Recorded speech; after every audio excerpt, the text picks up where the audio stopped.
Pass பண்ணி pass.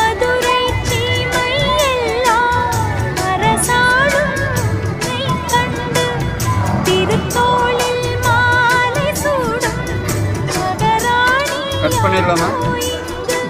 ரெண்டாவது எடுத்துடலாமா? எப்படி பண்ணாலும் சரி, எப்படி பண்ணாலும் சரி.